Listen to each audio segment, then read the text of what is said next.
Bueno, pues buenos días a todos. Muchas gracias por asistir a la segunda jornada del evento, el siguiente paso de la reforma de transparencia, instituciones, procedimientos y eficacia, que muy oportunamente organizó el Instituto de Investigaciones Jurídicas de la UNAM y que convocó generosamente Isa Luna. ¿Ahí me escuchan? Pues sí, ¿verdad? Y que oportunamente organizó Isa Luna. Muchas felicidades por esta iniciativa. Creo que esta primera discusión no puede ser más pertinente actualmente. Antes de iniciar con la mesa hacia una ley general, repensar o reafirmar los principios del derecho de acceso a la información, quisiera recordar algunas de las cosas importantes que se mencionaron el día de ayer. En primer lugar, cómo este proceso de reforma constitucional siguió un proceso de interlocución con organizaciones, representantes de la academia y diversos especialistas en la materia, yo diría ejemplar, y no lo digo ahorita porque esté aquí la senadora, pero hay que reconocer la excelente labor que hizo el Senado en esta reforma, que es bastante buena y que atiende a un largo proceso de exigencia.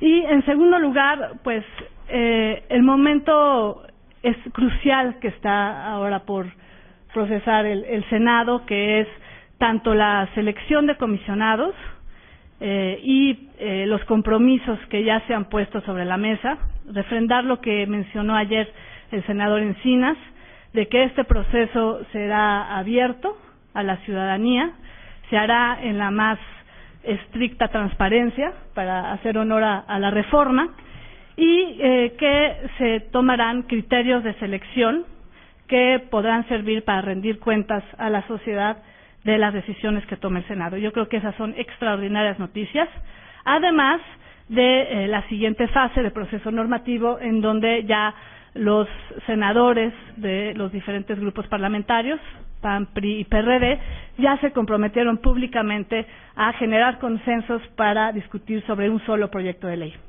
Es también una buena noticia el interés que hay por parte de diversas organizaciones. Al día de hoy ya contamos con 4 procesos de proyecto en curso y por parte de la Red por la Rendición de Cuentas hay un grupo de trabajo cuya dinámica está por definirse para acompañar este proceso y sentar las bases sobre cuáles serán los principios, bases y fundamentos que debieran integrar esta ley. Pues un agradecimiento a los senadores por este proceso de apertura y de interlocución.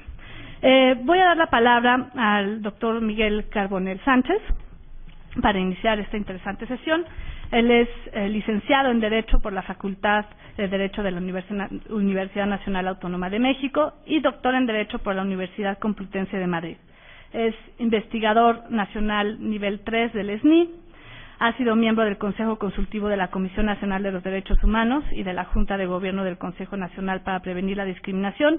Es investigador y coordinador del área de Derecho Constitucional y de la Unidad de Extensión Académica y Proyectos Editoriales de aquí de Jurídicas de la UNAM.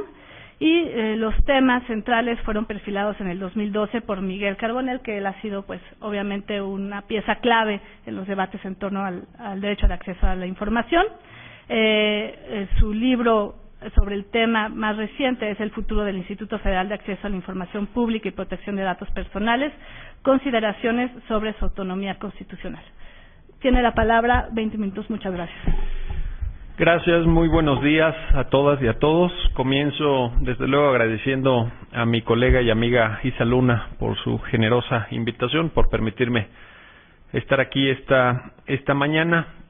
Gracias a Lourdes Morales por su presentación, por sus generosas palabras también.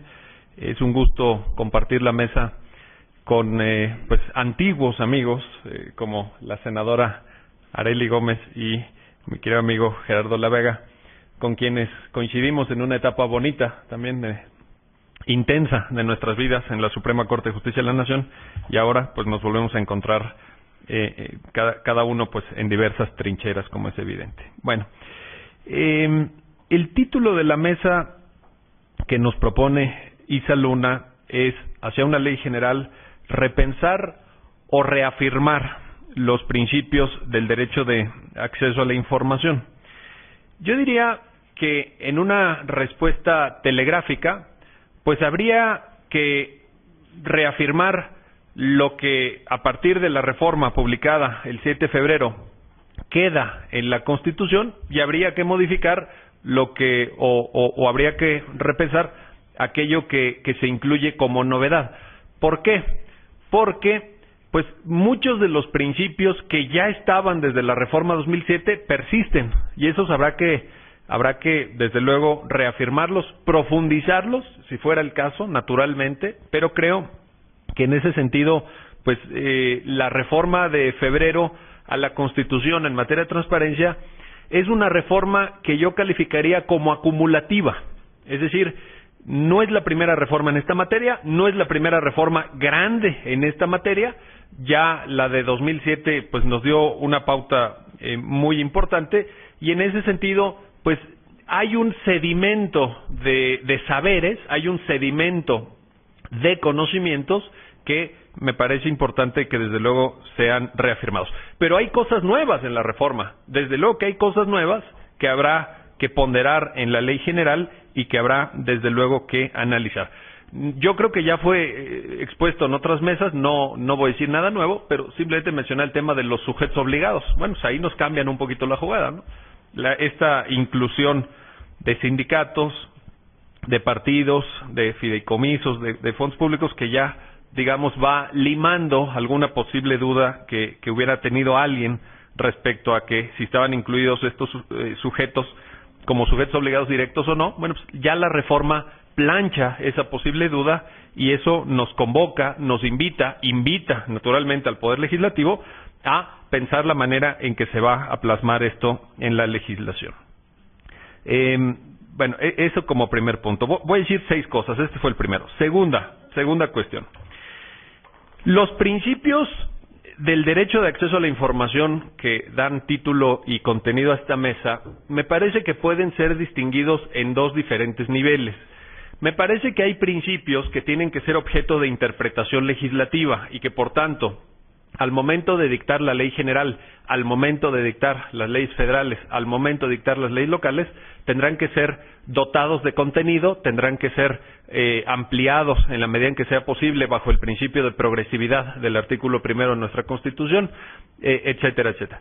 Pero luego hay una segunda vertiente de los principios del derecho de acceso a la información, que es la vertiente interpretativa, y permítanme usar este término, en sede cuasi jurisdiccional. Es decir, lo que hace el IFAI, lo que va a seguir haciendo el IFAI, lo que hacen los órganos garantes a nivel de cada una de las entidades federativas, si bien es cierto que no es un juicio, puesto que no pertenecen al Poder Judicial, se le parece mucho. Es decir, es un procedimiento seguido en forma de juicio, para usar la terminología de la jurisprudencia de nuestros tribunales federales.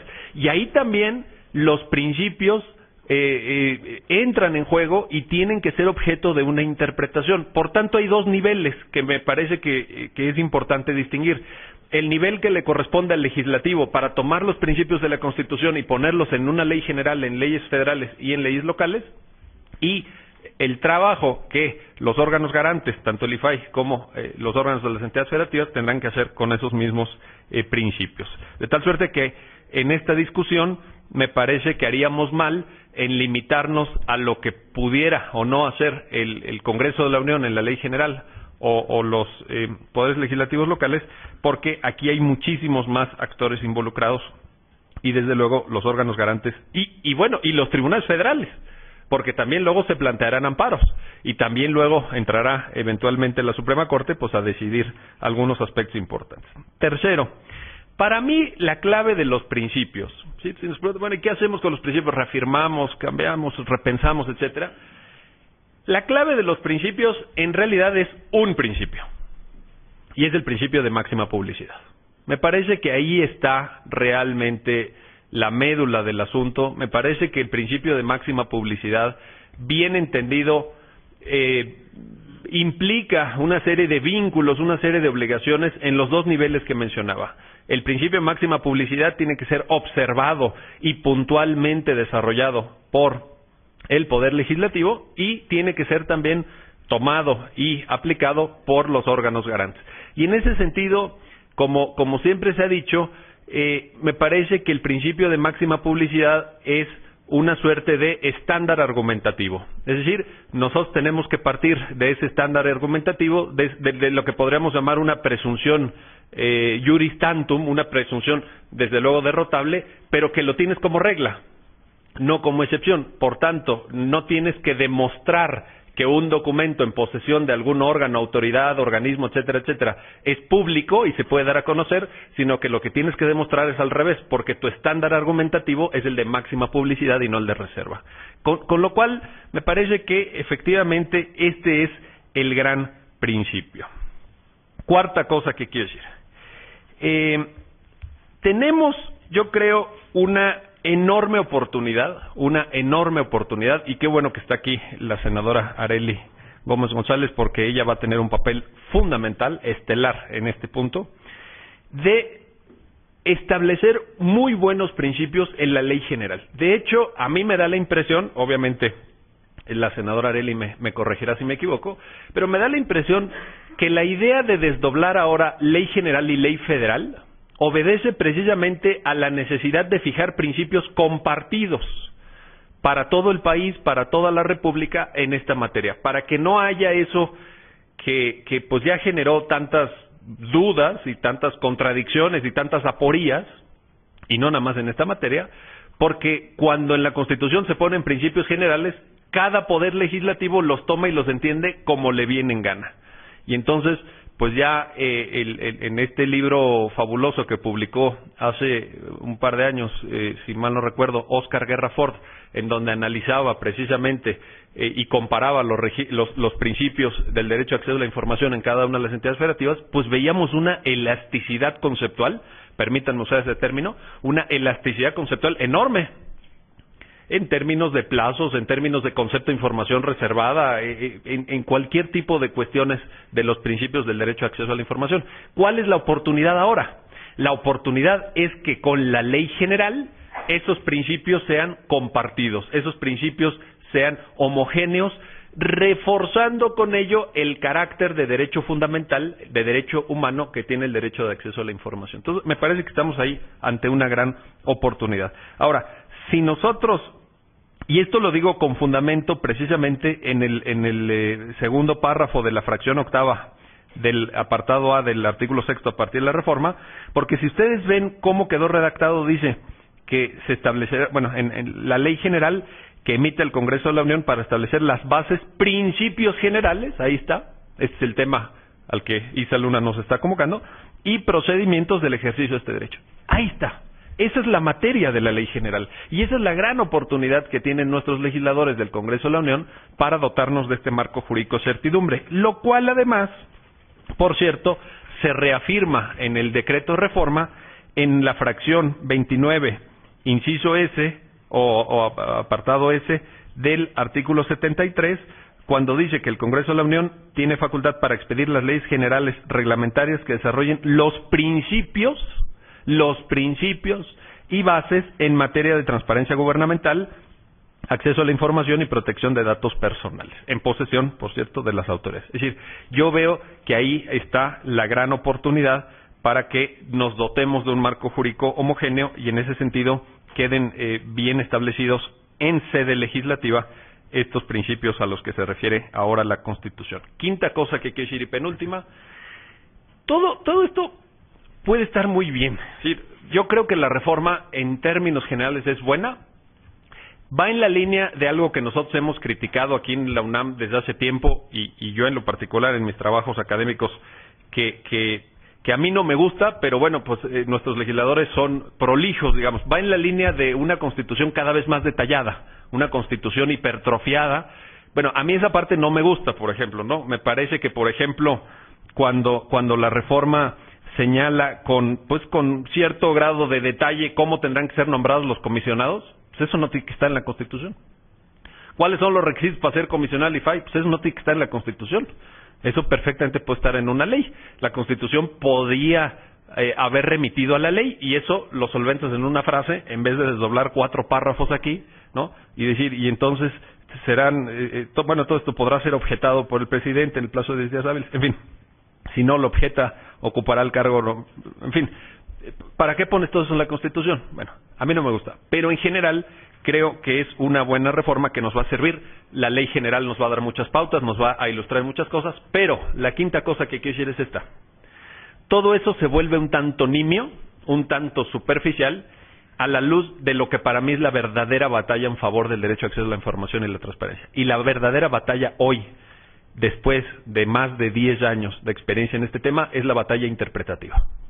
La batalla interpretativa, es decir, la batalla que den los órganos garantes cada día con el rigor argumentativo, con la calidad en la construcción de su discurso, etcétera, etcétera. Me parece que ahí está realmente la batalla que en la práctica nos va a decir si este derecho sirve para algo o si esto es puro rollo y pura declamación y pura parafernalia, ¿verdad? Entonces yo creo que ahí realmente es donde nos jugamos todo, y porque me parece además que cada vez tenemos que tomarnos más en serio algo que digámoslo con todas sus letras, y no quiero exagerar ni quiero cargar las tintas, pero es lo que yo pienso. Pues le hemos estado dando la vuelta, hemos estado escabulléndonos, que es el tema de datos personales. Entonces, hay que decirlo con todas sus letras. Derecho de acceso a la información y protección de datos personales chocan, están llamados a chocar, son derechos que protegen intereses distintos que van en un potencial conflicto, no un conflicto bélico, nuclear, etcétera, irreconciliable, no. Pero sí una cosa que necesita una ponderación. Necesitas ponderar, necesitas buenos argumentos ponderativos, necesitas tomar en cuenta todas las cuestiones que están alrededor de ese punto, y me parece que eso solo se puede hacer, o principalmente se puede hacer, en sede interpretativa. Y aquí retomo lo que he dicho en este mismo auditorio varias veces, que a algunos colegas no les gusta, pero me parece que los órganos garantes tienen que estar integrados mayormente por abogados. Me parece que yo sé que hay muy buenos, y sé que aquí hay muchos comisionados locales y muchos no son abogados, son periodistas y economistas, etcétera, etcétera, que lo hacen muy bien y que saben más de derecho de acceso a la información que muchos abogados. No tengo de eso ninguna duda. Pero también se los digo con todas sus letras, quienes están entrenados para hacer ejercicios argumentativos, ponderativos, etcétera, perdónenme ustedes, pues son los abogados. De eso que no les quepa ninguna duda, vaya.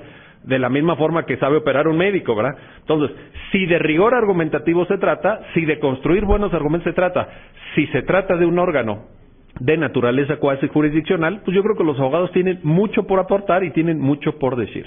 Ahora, en este punto, para que no quede duda, y ya que está aquí la senadora, sí les quiero decir esto. Ojalá que el Senado tenga la inteligencia, la sabiduría, la mesura de no nombrar gente improvisada en la próxima integración del IFAI. Hay gente que sabe de este tema, hay gente especialista en este tema, hay gente experta en este tema, y no hace falta voltear a ver muy lejos. Ahí están los órganos garantes locales que tienen extraordinarios, probados, funcionarios públicos honestos que harían un papel de lujo en la futura integración del IFAI. Por ahí hay que ver, por ahí hay que buscar, hay que nombrar a gente que no vaya a llegar a demostrar que sabe, sino que ya tengamos la certidumbre de que sabe. ¿Por qué? Porque lo ha probado en la práctica, porque lo ha hecho, porque lo ha demostrado. Eso es lo que necesitamos. Lo peor que le puede pasar a un órgano tan noble, tan bien encaminado como lo ha sido hasta ahora el IFAI, lo peor que le puede pasar es nombrar gente improvisada, gente que experimente y que diga, bueno, pues yo no sé si sé, pues no. Necesitamos gente experta, y vaya que en México ya hoy la hay. Hace 10 años no la había, también digámoslo con todas sus letras. Aquí en este auditorio lo hemos dicho muchas veces. Hoy sí, ya la curva de aprendizaje, que durante tantos años hablamos de ella, ya pasó. La curva de aprendizaje ya pasó, ya estamos en otra etapa. Sexta y última cosa, y con esto termino, para que no me saque la tarjeta roja Lourdes. Sexta y última cosa. Lo hemos dicho muchas veces, yo vuelvo a ese punto porque a mí me interesa, como constitucionalista, como observador de la realidad política mexicana. Creo que tiene sentido, a la luz de esta reforma, a la luz de la oportunidad que nos da la ley general, de preguntarnos transparencia para qué. ¿Y por qué vuelvo sobre el punto que tantas veces hemos tocado? Porque no hemos sabido responder. Ahí sí, fíjense cómo 10 años después no hemos sabido responder. Es decir, me parece que todavía no logramos involucrar a la ciudadanía en el ejercicio del derecho a acceso a la información para que usen bien los datos que ya son públicos para que usen la información que sea pública y mejoren su calidad de vida. Me parece que no ha habido un debate ahí. Y siempre me gusta poner el mismo ejemplo. Los resultados de la prueba enlace, que este año pues no la hizo, parece que el próximo año sí se vuelve a retomar. Pero la prueba enlace, al ser público con precisión el nivel académico de nuestros hijos, tanto a nivel de primaria como posteriormente a nivel de secundaria, era una gran oportunidad para repensar el sistema educativo. No se hizo. Para exigir cuentas no al secretario de Educación del Gobierno Federal, no, al director de la escuela, al director fulano de la escuela, al maestro de matemáticas. Y eso, perdónenme, pero no se hizo. No se hizo. Sí, todavía no sabemos bien a bien cómo usar estos mecanismos para realmente sacarles provecho, sacarles jugo, por cuanto hace propiamente a los ciudadanos. Por cuanto hace al equilibrio y al equilibrio de poderes, a la rendición de cuentas, me parece que tenemos un déficit también enorme. Es decir, hoy sabemos, por ejemplo, cuáles son los sueldos de nuestros funcionarios de más alto nivel. Bueno, y hemos discutido, ¿están bien? ¿Están mal? ¿Ganan mucho? ¿Ganan poco? ¿Deberían de ganar más? ¿Por qué ganan más que en toda América Latina y en toda Europa, no? Hay funcionarios que ganan mucho más que en toda Europa. ¿Eso está bien o está mal? Esa parte no la hemos discutido. ¿Desquitan su sueldo o no desquitan su sueldo? Por ejemplo, ayer en la tarde me reuní con un amigo que trabaja en una empresa paraestatal y me decía el volumen enorme que manejan desde el punto de vista económico, y yo decía, ¿por qué no en ese tipo de casos les pagamos a los encargados de manejar empresas públicas, pero que manejan enormes recursos, por un sistema de incentivos? Mire, si usted tiene buenos resultados a fin de año, pues haga de cuenta que es como un bono.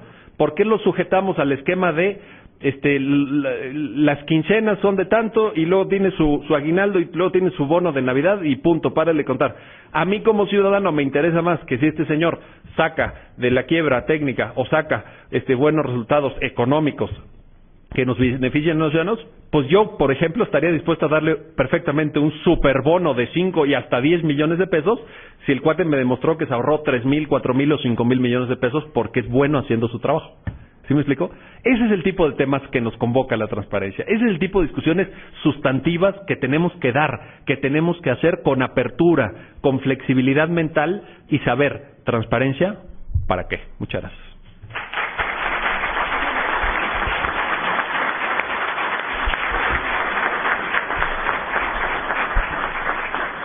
Pues muchas gracias al doctor Miguel Carbonell por este inicio para la discusión y por recordarnos el principio base de la transparencia y el derecho a acceso a la información, que es la máxima publicidad, y que sin duda se irán discutiendo y uniendo a los otros principios del derecho de acceso a la información que deberán de quedar establecidos en esta ley general.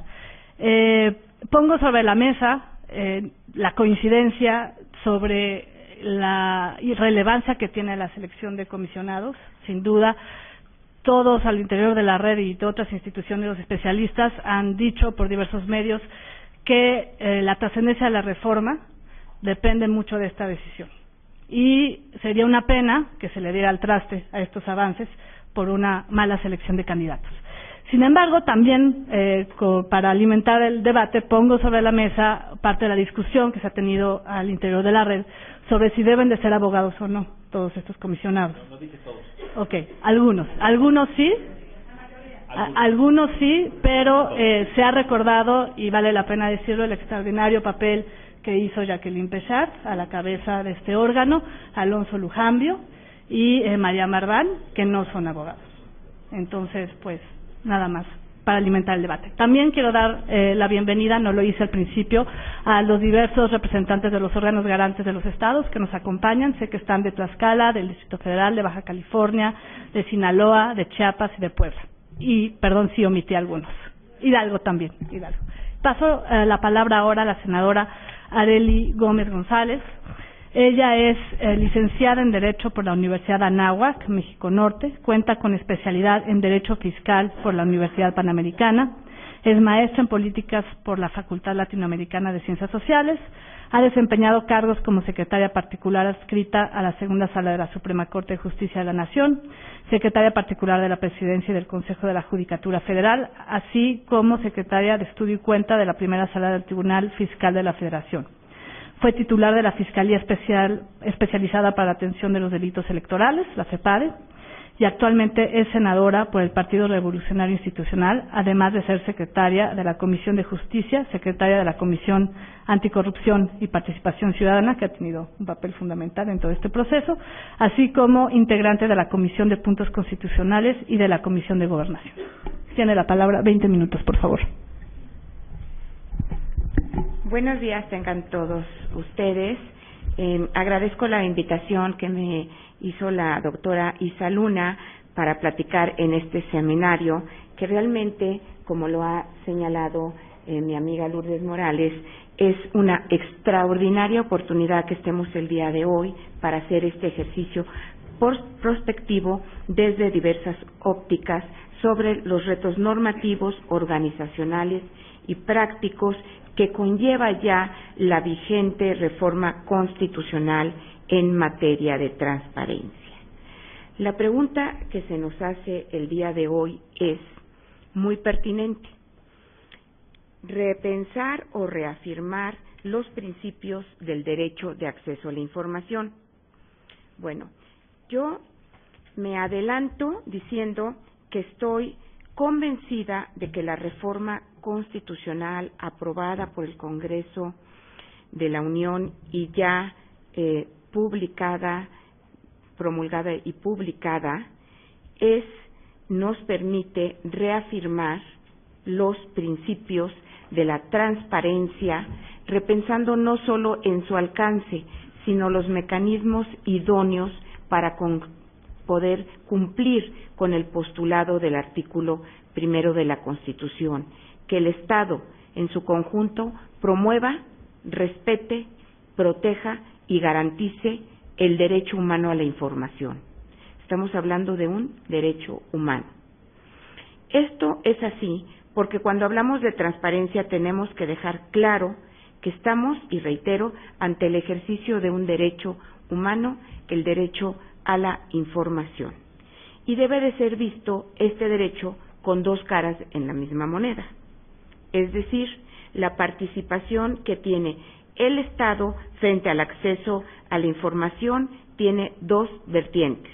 Primera, tenemos la obligación de crear y garantizar condiciones para que los ciudadanos obtengan tanta información como deseen y no se impida el flujo de la misma información. O sea, ese derecho tiene esa obligación, debe de estar creada y garantizada. Y por otro lado, también nos referimos al conjunto de acciones positivas que los órganos de Estado deben de poner en práctica para poner a disposición de la ciudadanía la información y documentación relacionadas con la gestión pública, incluyendo su procesamiento y su producción. De esta manera, podríamos decir que el derecho humano a la información comprende tres aspectos. El primero, el derecho a traerse la información. Segundo, el derecho a informar. Y tercero, el derecho a ser informado. Aquí se me hace relevante y quisiera profundizar que es una pregunta muy hecha siempre, que ¿para qué sirve la información? Ya tuvimos la exposición del doctor Carbonell, donde atinadamente en el punto número 6, él señala que la transparencia ¿para qué? ¿Para qué debe de usar? Pues para mejorar nuestra calidad de vida.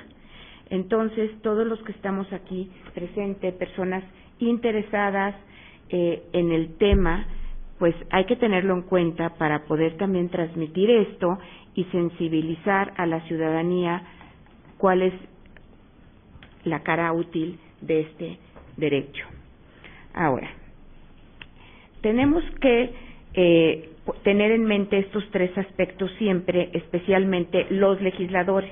Aquí ya hablo yo en mi papel de legisladora, para diseñar normas que resulten eficaces para enfrentar los cambios de la reforma constitucional, que como también se ha señalado con anterioridad, una gran parte de la reforma constitucional ya trae reafirmar lo que ya venía de la anterior reforma constitucional, pero todo lo nuevo es lo que nosotros tenemos que diseñar normas para introducir todos estos cambios nuevos. Así que voy a dividir mi exposición en dos grandes rubros. Primero, los retos que representa el fortalecimiento del organismo garante a nivel federal y en las entidades federativas, y el segundo, sobre la necesidad de una ley general en materia de transparencia, su inserción de esta ley en el entramado normativo y lo que debe de contener, también ya mencionado por nuestro amigo el doctor Carbonell. Bueno, empezamos con el fortalecimiento de los organismos garantes. La columna vertebral de la reforma constitucional es la autonomía otorgada a los organismos garantes, mediante la cual se reafirma el principio contenido en el artículo 6 de la reforma de 2007, en el que se señalaba la necesidad de contar con procedimientos de revisión expeditos ante órganos o organismos especializados, imparciales y con autonomía operativa de gestión y de decisión. Hoy, el texto constitucional contempla la creación de organismos constitucionalmente autónomos, especializados e imparciales, no solo a nivel federal, sino también en las entidades federativas, en todos los estados que ustedes actualmente representan los órganos garantes. Este principio de autonomía se ve reforzado al insertar en el mismo texto constitucional los principios que deben regir el funcionamiento de los organismos, es decir, certeza, legalidad, independencia, imparcialidad, eficacia, objetividad, lógicamente máxima publicidad y profesionalismo. Pero la reforma constitucional va más allá y el fortalecimiento de los organismos garantes también se contempla al señalar a los sujetos obligados sobre los que tendrá competencia el nuevo órgano garante, así como por el carácter de las resoluciones que emitirá. Respecto del listado de los sujetos obligados, la autonomía lo que busca es dotar a los organismos garantes de la estructura institucional adecuada para decidir con libertad e independencia sobre cualquier solicitud de información en posesión de cualquier autoridad, entidad, órgano o organismo o cualquier persona física, moral o sindicato que reciba y ejerza recursos públicos. Quisiera hacer mención del párrafo 4 de la fracción 8ª del apartado A del artículo 6 constitucional. El organismo garante tiene competencia para conocer de los asuntos relacionados con el acceso a la información pública y a la protección de datos personales de cualquier autoridad, entidad, órgano u organismo que forme parte de algunos de los poderes ejecutivo, legislativo y judicial, órganos autónomos, partidos políticos, fideicomisos, fondos públicos, así como de cualquier persona física, moral o sindicatos que reciba y ejerza recursos públicos o realice actos de autoridad en el ámbito federal, con excepción de aquellos asuntos jurisdiccionales que correspondan a la Suprema Corte de Justicia de la Nación. O sea, abarca los 3 niveles de gobierno y los 3 poderes del Estado. La razón por la cual se excluye a la Suprema Corte es porque esta Suprema Corte, porque incluye al Consejo de la Judicatura Federal, es porque constituye en sí misma un tribunal constitucional y es el órgano del Estado mexicano responsable último de interpretar y velar por la garantía de los derechos que otorga la Constitución, incluyendo el de acceso a la información.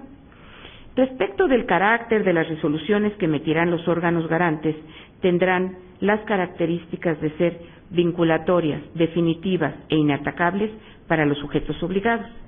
Esta redacción está planteada en armonía con la normatividad internacional, que establece claramente que en ningún momento la definitividad de las resoluciones significa la negación de un recurso judicial efectivo.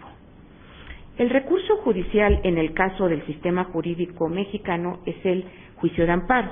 Así, los ciudadanos siempre tendrán salvaguardado el derecho de interponer un amparo contra una resolución de los organismos garantes. No así es el caso de la autoridad, para la cual sí será la última instancia, con la ya conocida excepción de la Consejería Jurídica en caso de que se considere que podría ser afectado algún tema relacionado con la seguridad nacional. Hoy nos encontramos ante la difícil tarea de velar porque en la conformación de los organismos garantes se cuente, como lo ha reiterado mi amiga Lourdes Morales y como lo mencionó el día de ayer el senador Alejandro Encinas en su participación, se tiene que contar con perfiles que tengan la capacidad para enfrentar los retos constitucionales que implicará esta reforma constitucional. Con la autonomía otorgada se reafirmará, sí, uno de los grandes principios del derecho de acceso a la información y nos permite repensar su alcance con el compromiso de contemplar en la normatividad secundaria, especialmente en la Ley General, los mecanismos necesarios para fortalecer la función institucional por encima de cualquier presión de grupo o interés ajeno a la exigencia ciudadana de más y mejor información. Es por eso que invito el día de hoy a todos los aquí presentes, académicos, expertos e interesados en el tema, a que le den puntual seguimiento al procedimiento de designación de los comisionados del nuevo organismo garante a nivel federal y en su momento a los cambios que se lleven a cabo en los organismos de las entidades federativas. Les comento que estamos trabajando en la convocatoria para que sea publicada estamos entre el día de mañana, pero creo que se desplazará al día lunes. Se dará el tiempo suficiente para dar difusión a esta convocatoria, para que quienes quieran participar se puedan inscribir, para que se haga una depuración para ver si se cumple con la legitimidad para ocupar el cargo por la Junta de Coordinación Política y posteriormente para que se turne a 3 comisiones que han sido designadas en el Senado para llevar estos temas, que es la Comisión de Justicia, donde está el senador Roberto Gil, el senador Manuel Camacho, que los ha visitado aquí también en el Instituto frecuentemente, y yo como mesa directiva. Luego también tenemos la Comisión de Estudios Legislativos, donde está el senador Alejandro Encinas, quien realmente ha trabajado muy de la mano en este tema para la reforma constitucional. Es un apasionado del tema de transparencia como lo soy yo, y donde también se encuentra la senadora Verónica Martínez y Pilar Ortega, y la Comisión de Reglamentos y Prácticas Parlamentarias con el senador Javier Corral, la senadora Ibión Liliana Álvarez García y el senador Isidro Pedraza Chávez. Estaremos trabajando de la mano y tendremos la oportunidad de trabajar pues acompañados de las organizaciones de la sociedad civil. Entonces, probablemente el lunes ya esté este acuerdo publicado. Y coincido en que también los perfiles son idóneos. Un tema que se acaba de tratar aquí es si deberían de ser abogados o no deberían de ser abogados. Y si aquí tuvimos 12 posiciones diferentes, en el Senado 128 senadores, pues las posiciones eran muy diferentes. Debo decirles que en la primera dictamen iba que deberían de ser por lo menos 6 abogados, ¿verdad? Y posteriormente se quitó esto, porque sí se considera que los abogados, pues que esto también es una instancia judicial que requiere del acompañamiento de los abogados. Pero el caso es que ahorita está abierto a todos los perfiles, pero que sí tienen que cumplir con determinados compromisos y también determinados requisitos. ¿Qué es lo que nosotros estamos proponiendo y pensando, que sin bien esto no estará en esta convocatoria, pero que también lo comentó el senador Encinas, es continuidad por la especialización de los órganos, equidad de género, órganos de los estados, académicos y sociedad civil y especialistas que puedan atender las nuevas exigencias del IFAI. Pasamos al segundo tema, ya después de este breve comercial, pero para quienes estén interesados. Las leyes generales de transparencia, acceso a la información y archivo. La reforma constitucional faculta al Congreso de la Unión para expedir las leyes generales reglamentarias que desarrollen los principios y bases en materia de transparencia gubernamental, acceso a la información y protección de datos personales, así como en materia de archivo. Como es de todos conocidos, la Suprema Corte de Justicia se ha pronunciado en el sentido de que las leyes generales corresponden a aquellas respecto a los cuales el constituyente o el poder revisor de la Constitución ha renunciado expresamente a su potestad distribuidora de atribuciones entre las entidades políticas que integran el Estado mexicano, las cuales no son emitidas motu proprio por el Congreso de la Unión, sino que tienen su origen en cláusulas constitucionales que obligan a éstas a dictarlas, de tal manera que una vez promulgadas y publicadas deberán ser aplicadas por las autoridades federales, locales, del Distrito Federal y municipales. Así, las leyes generales son el conjunto de disposiciones de observancia general que, en la medida en que se encuentren apegadas a lo dispuesto por la Constitución Política de los Estados Unidos Mexicanos, constituyen la Ley Suprema de la Unión. Las leyes generales son el medio natural para que los derechos humanos sean respetados eficazmente por el Estado mexicano en su conjunto. El principio rector que impulsamos en la discusión de esta reforma constitucional es que las normas sobre derechos humanos en el Estado mexicano requieren de uniformidad en lo mínimo. El derecho de acceso a la información, como todos los derechos humanos que deben de ser básicos, inalienables e indivisibles en todo el país para los mexicanos y todos los habitantes, tenían distinto alcance dependiendo de la entidad federativa en la que nos encontrábamos. Esta será la función de la Ley General: establecer el piso mínimo para los 3 niveles de gobierno, señalando las bases, principios generales y procedimientos del ejercicio del derecho de acceso a la información. Esto será el propósito de la Ley General y lo que incluirá. Justamente uno de los elementos más importantes del Sistema Nacional de Acceso a la Información Pública y Protección de Datos Personales es la posibilidad que tendrán los ciudadanos de impugnar las decisiones de los organismos locales ante el organismo garante, para traer los asuntos de relevancia que considere necesario resolver por las implicaciones que pudiera tener en la protección del derecho de acceso a la información o la protección de datos personales. Será en la Ley General donde se establezca claramente el alcance de estas figuras, garantizando el principio del federalismo, así como la independencia y soberanía de las entidades federativas y de los organismos garantes locales. Por ello, va a ser muy importante que en la dictaminación de las reformas secundarias tengamos un diálogo directo con los representantes de los actuales órganos locales para escuchar acerca de su experiencia, las mejores prácticas que ya se implementan a nivel local y propuestas que nos permitan establecer el marco normativo adecuado.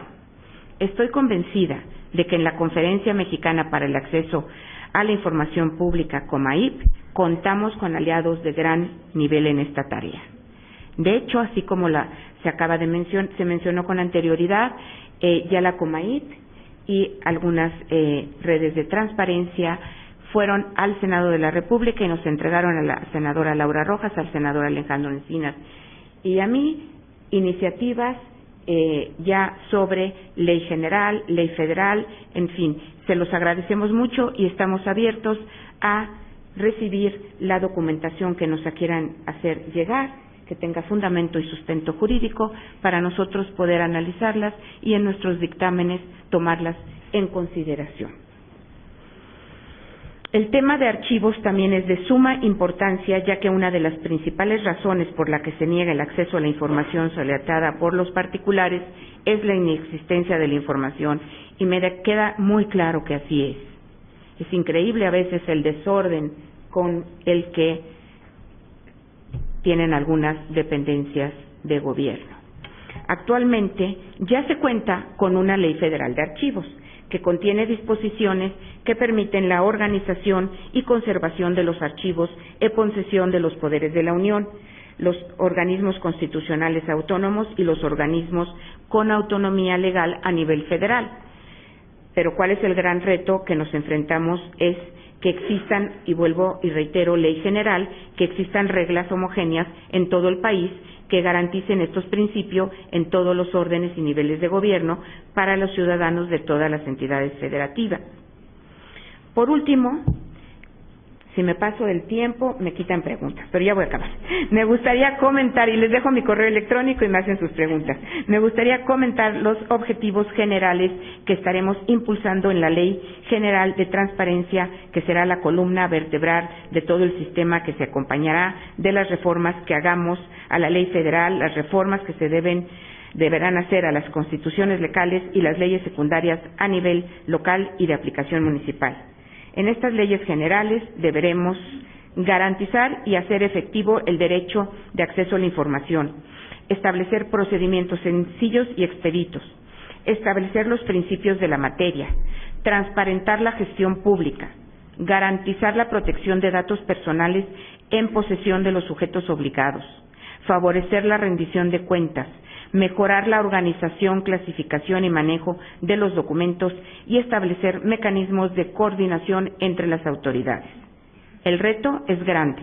La reforma constitucional establece el diseño del sistema de acceso a la información más ambicioso reconocido a nivel internacional. Ya se ha señalado en otros foros, lo que hoy tenemos enfrente es la tarea de fortalecer y repensar el acceso a la información como la base y el punto de partida de todo el sistema de rendición de cuentas y apertura gubernamental del sistema mexicano. Llevamos poco más de una década desde la primera ley en la materia y los avances son visibles, pero la sociedad nos exige ya resultados que se traduzcan en mayores controles y en la reducción de la corrupción. Tenemos la responsabilidad y el compromiso de atender estas exigencias. Al final, el centro y razón de ser de todos estos cambios institucionales debe ser el ciudadano y el respaldo del Estado a la protección de sus derechos. Este es un tema que vaya más allá de posiciones partidistas o ideológicas. Es un objetivo transversal del que nadie está exento.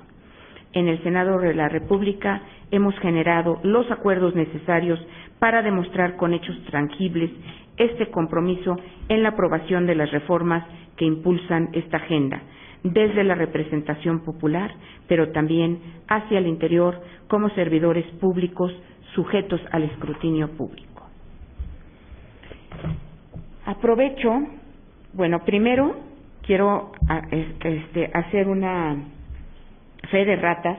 Mencioné la Comisión de Justicia porque es en la que estoy, y como estoy el 80% de mi tiempo en la misma, quienes dictaminará es la Comisión de Anticorrupción y Participación Ciudadana, donde está el senador Pablo Escudero, y yo también estoy como secretaria, y la senadora Marcela Torres Peime por el PAN.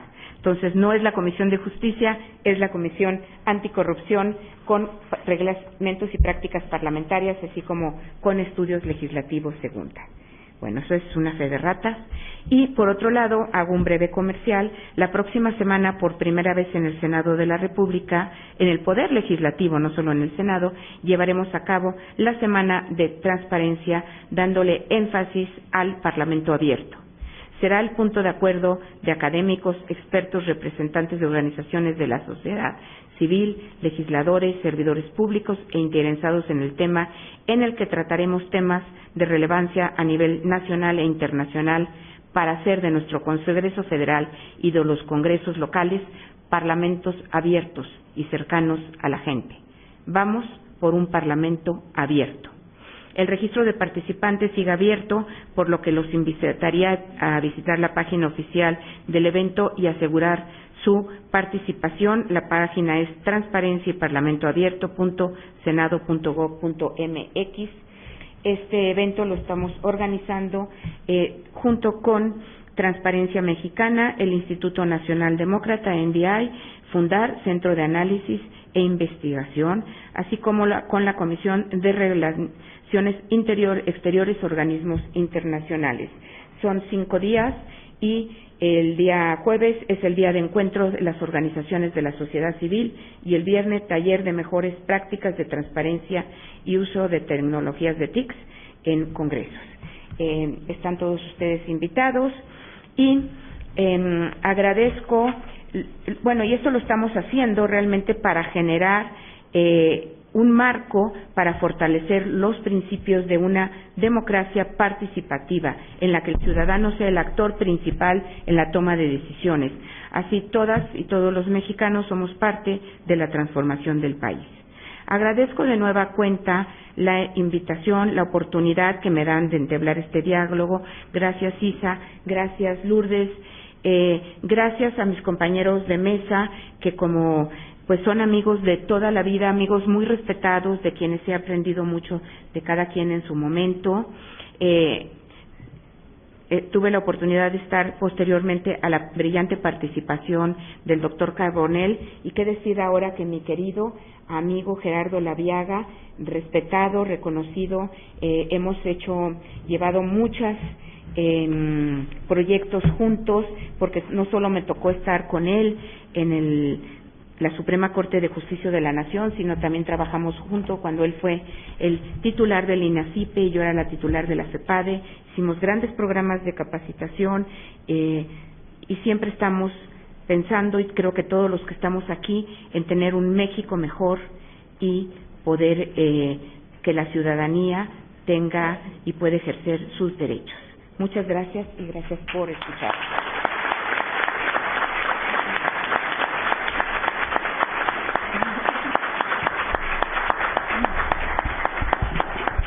Muchas gracias a la senadora Arely Gómez por esta exposición y por esta invitación. La próxima semana, sin duda, será un evento muy fructífero, muy interesante.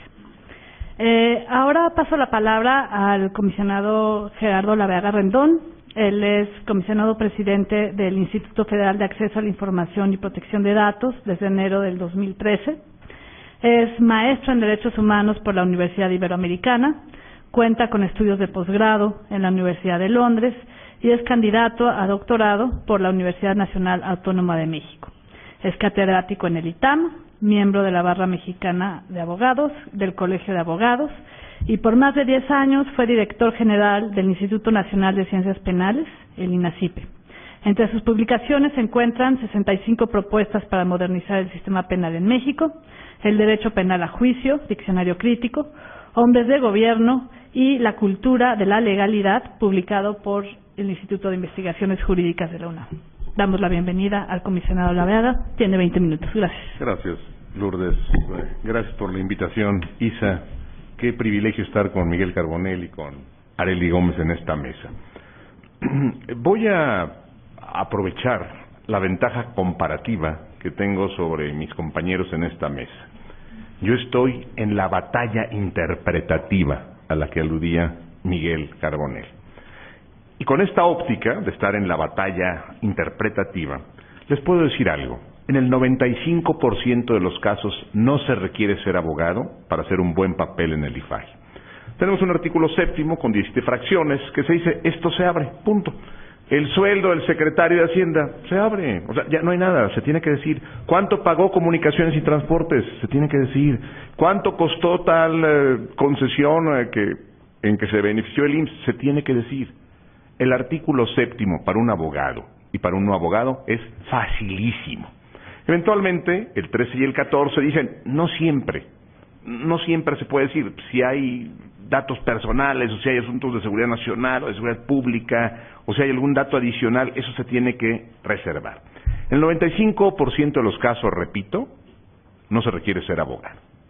El problema real, donde se da esta batalla, donde las notas de los periódicos son escandalosas y ruidosas, donde se dice el señor es esto y es aquello, es en el otro 5%.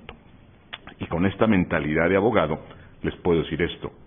Mi principal ventaja como comisionado del IFAI, mi principal ventaja como presidente del IFAI, ha sido ser abogado. Y mi principal desventaja, mi principal calvario, ha sido ser abogado. En este 5% ser abogado me ha ayudado mucho y me ha estorbado enormemente. Y aquí ya tenemos, senadora Gómez, que pensar qué queremos ser del IFAI. ¿Un tribunal administrativo o una ONG gigantesca que tenga arrodillado al sector público? Eso tienen que definirlo ustedes, no nosotros. Porque en este 5% de los casos, yo siempre me atengo a la ley. Voy a hablar de 7 puntos muy rápidos, y luego si hay preguntas con mucho gusto las contesto.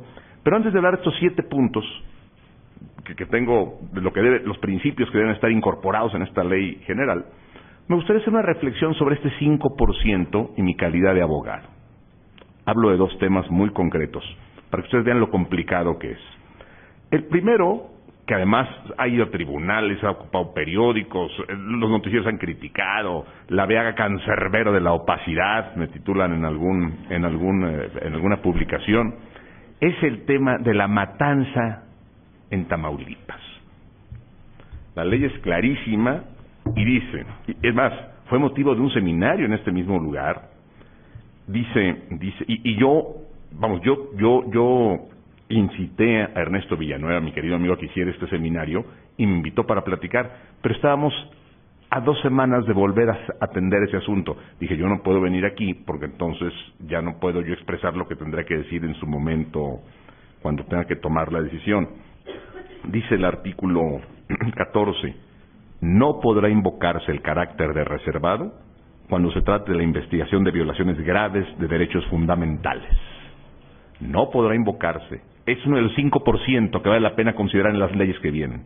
No podrá invocarse el carácter de reservado cuando se trate de la investigación de violaciones graves de derechos fundamentales.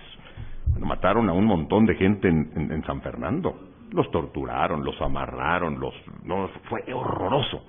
¿Fue violación grave a los derechos humanos, sí o no? Bueno, a mí me parece que fue gravísimo, fue terrible. Tan grave como cuando si un policía tortura a una niña y la viola. O sea, fue algo escandaloso. La pregunta es, ¿el IFAI tiene la facultad de determinar? Y esto fundamental es muy de abogado, y aquí choqué con algunos de mis compañeros. ¿El IFAI tiene la facultad de decir cuándo hay violación grave por acción o por omisión? Porque yo podría haber dicho, bueno, evidentemente la hubo. Alguien, no por acción, porque no sabemos ni quién había violado los derechos, o quién había perpetrado esta masacre. Pero por omisión, en efecto, alguien omitió su responsabilidad y no cuidó esa zona. Pero yo puedo decir, sí, seguro la hubo, porque alguien no tuvo la responsabilidad de velar por estos emigrantes. ¿Pero quién? ¿La Marina? ¿El Ejército? ¿La Policía Federal? ¿La Policía Local? ¿La Policía Municipal? O sea, ¿quién fue? Yo no puedo decir, seguro lo hubo, porque con esa óptica, si a mí me roban mi reloj aquí afuera, también puedo decir que es una violación a los derechos graves, porque el policía que tiene que estar pendiente no vigiló que alguien no me quitara el reloj. Me sentí tan confundido con tantas ideas y dije, bueno, ¿somos facultados o no somos facultados? ¿Estamos facultados o no para esto? Me sentía incapaz de tener los elementos, aún como abogado, para decir, ¿puedo interpretar el 14? Algunos de mis compañeros dicen, sí, seguro, violación no grave, gravísima, que se abra. ¿Y los derechos de las víctimas? Porque la nueva ley de víctimas, en una averiguación previa que yo tuve a mi vista, hay gente que imputa a alguien. En una averiguación previa yo puedo imputar. Seguro fue la señora la que torturó y violó a todos. Porque me cae mal la señora. Y eso está transcrito en la averiguación previa. ¿Debe salir a la luz el nombre de la señora que ni la teme ni la debe? Tengo que cuidar también los derechos de las víctimas que participaron en este evento. ¿Abro o no abro? Es el 5%. Lo que se discute en los periódicos, lo que se pone en las revistas, lo que hace que le llenen de epítetos a los comisionados. Sí, este señor sí sabe. No, este es un desgraciado que cierra información. Y entonces dije, humildemente, voy a hablarle a las 3 gentes que más respeto en materia de derechos humanos en México. Marqué por la red a Raúl Plasencia. Dije, Raúl, ¿qué hacemos? Me dijo, Gerardo, yo no me voy a pronunciar. Dije, pero entonces la autoridad, a ti, la ley y la Constitución te dan las facultades para... Por cierto, ya lo hizo, Y dijo que no la hubo. Ojo, ya lo hizo, después del asunto del FAI, y la Comisión de Derechos Humanos ya dijo no se pronunció por violaciones graves, tanto que ya se llevó a juicio, ya está en tribunales el tema de la Comisión de Derechos Humanos. ¿Por qué la comisión no se pronunció? A mí me lo dijo Raúl: Gerardo, yo no tengo elementos de quién fue, fueron los Zetas, fue la policía, fue acción, fue omisión, yo no puedo. Le dije: pues si tú que tienes un montón de instrumentos legales y físicos para hacerlo, no te has pronunciado, pues yo tampoco me puedo pronunciar. Le llamé a la segunda persona que más respeto en materia de derechos humanos, que está aquí conmigo, Miguel Carbonell. Me dijo: Gerardo, tendría que estudiar el asunto, no te puedo contestar tan rápidamente, no lo sé así como está planteado, tendría que estudiarlo. Si yo tengo algún elemento adicional, yo te lo comentaré. No me lo comentó. Le hablé entonces a la tercera persona que más respeto en derechos humanos, al ministro José Ramón Cosío. Me dijo: Gerardo, lee por favor el caso Radilla. El IFAI no puede pronunciarse en esos temas. Les platico este caso que es muy chiquito, pero que implica ser abogado, que implica tener formación jurídica. Repito, no para el 95%, que son facilísimos, y el artículo de la ley, en sus 17 fracciones, el artículo 7º, lo define. Pero para estos casos complicados, sí se requiere una mentalidad jurídica. Y cuando yo dije, no se puede abrir, rápidamente fui calificado de cancerbero de la opacidad. Pero yo estaba salvaguardando muchos derechos. Yo estaba salvaguardando, sí, estaban, y lo digo y lo repito, y en eso ninguno de los que estén aquí podrá contradecirme: los derechos humanos no son absolutos. Todos los derechos humanos, todos, la libertad de expresión, la libertad de desplazamiento, tienen sus límites. Y yo tuve que ponderar. Pongo otro caso, y ya voy ahorita a los temas. No me quiero empantanar en este tema. Secreto fiscal. El secreto fiscal es clarísimo. El artículo, que a mí me parece horroroso ese artículo, y es un desafío, senadora Gómez, para que usted lo replantee. Digo, ya hubo una reforma, y ahorita les voy a decir cuál es el tema nuevo del 69, pero hasta el año pasado era contundente el artículo 69. No puede darse información que la autoridad fiscal obtenga en ejercicio de sus atribuciones de fiscalización. Y más adelante, aquel servidor público que entregue esta información será castigado hasta con 6 años de prisión. Como me dijo a mí el procurador fiscal, no veo que funcionario, por más que lo ordene el IFAI, vaya a entregar esta información. Si yo te ordeno matar a la señora, imagínate, soy tu jefe, dispárale. Pues no, señor, te estoy ordenando, soy tu jefe, pues no, renuncio, no voy a ir a la cárcel 20 años por cumplir un disparate de su parte. A mí ese artículo me parece horrible, me parece espantoso. Ya se reformó. Pero algunos de mis compañeros dijeron: bueno, eso dice el artículo, eso dice la ley. ¿Y el interés público? Bueno, sí, pero ¿quién define el interés público? ¿Con qué criterios? Y eso en los 7 puntos quiero mencionar. ¿Con qué criterios se define el interés público? Basta que yo diga, pues a mí, no sé, alguien me decía: no, es que usted no ha leído el artículo primero. Me decía una abogada comisionada: es que usted no ha leído el artículo primero de la Constitución. Cualquier autoridad en ejercicio de los derechos humanos puede hacerlo, y cada autoridad tiene que ponderar. Y yo le decía: a ver, comisionada, imagínense que un policía encuentra a un tipo que está robando una estatua pública con un cincel, ya se lleva el busto, y el policía lo detiene y dice: a ver, amigo, ¿a dónde va?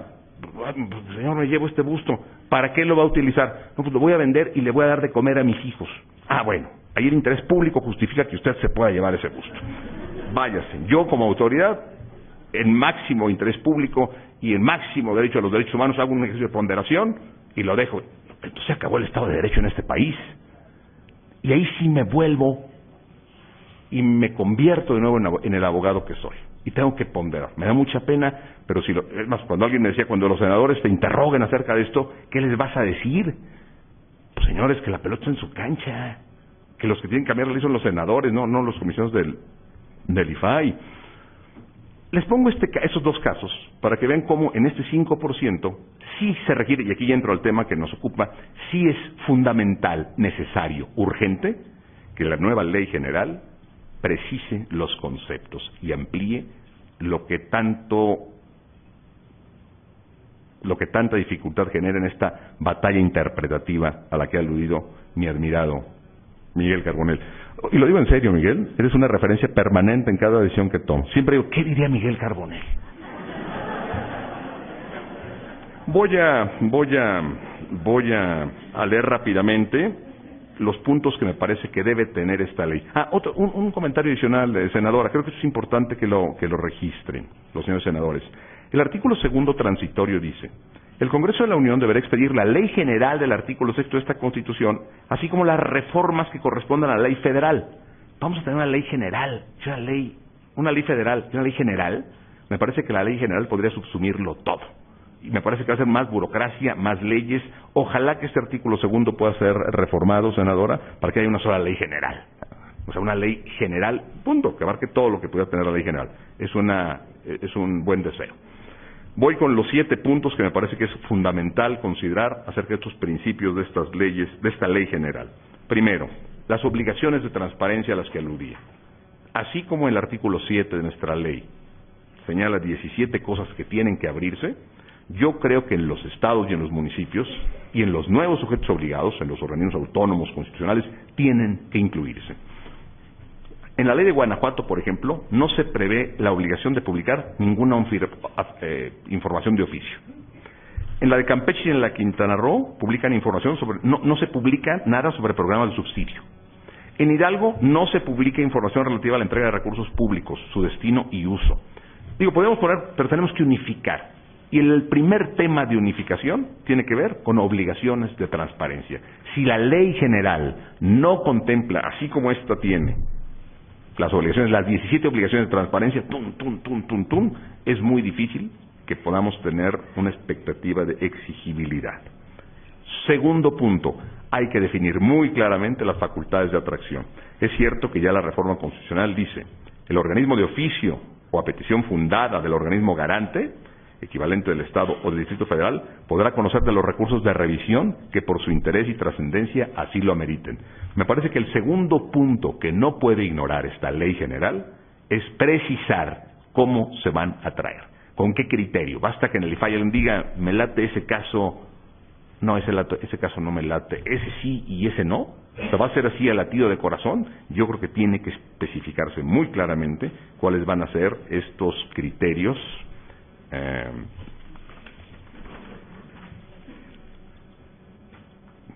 de interés y trascendencia.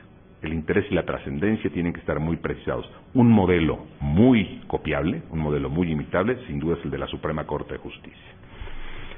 Tercer punto fundamental, los principios y bases. Ya Miguel hacía alusión con todo tino al de máxima publicidad. Coincido con él completamente, y yo también añadiría el de independencia, el de imparcialidad, el de objetividad, el de legalidad, el de eficacia, el de certeza, el de transparencia y el de profesionalismo. Las definiciones son un punto de partida, no podemos dejarlo al melate. Visión de abogado estrecha, cuadrada, pero vamos, gracias a esa visión estrecha y cuadrada se pueden garantizar un montón de cosas y funciona el Estado democrático de derecho. Bueno, los principios y las bases. El cuarto punto, que es fundamental, y ya había hecho alusión: prueba de interés público y prueba de daño. Les voy a leer lo que digo, no yo, lo que dice uno de los Antones de la transparencia, nuestro común amigo López Ayón. Dice Sergio López Ayón, que es una gente muy respetada en el ámbito de transparencia, es una versión. Oscar, qué gusto tenerte por aquí. Dice López Ayón, cito a López Ayón: el estándar o criterio de esta prueba fue precisado reglamentariamente a través de los lineamientos de clasificación, pero el criterio utilizado, daño presente, probable y específico, ha probado ser de muy difícil aplicación, y su desarrollo en las decisiones del IFAI muestra que es demasiado abstracto y no sirve de guía efectiva en la resolución de los casos concretos. Más adelante dice: la legislación mexicana no prevé la prueba de interés público.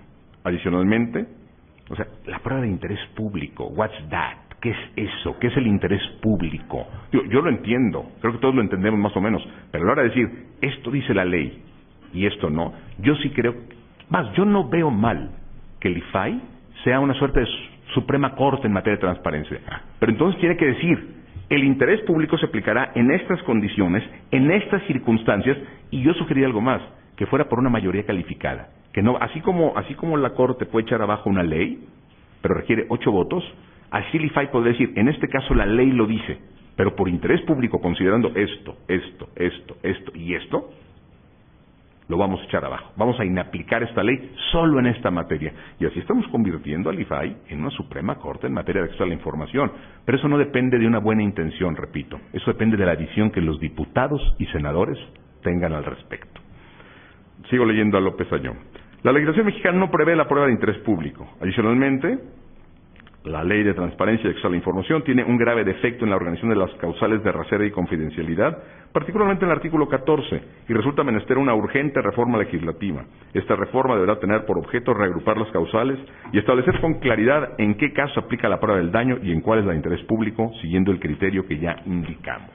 Vamos, el propio López Ayllón dice, yo no sabría cómo aplicar el interés público, y en esta batalla interpretativa puede pasar cualquier cosa. El quinto punto. Tenemos que tener una plataforma nacional de transparencia y eso tiene que estar incluido en la ley.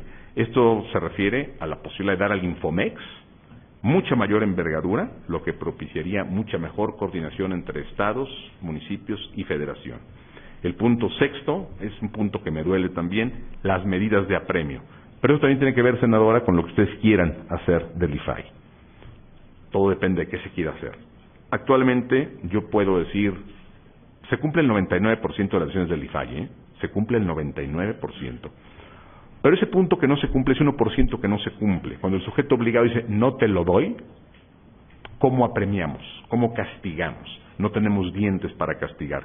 Y en esta ley puede haber medidas de apremio en casos de incumplimiento.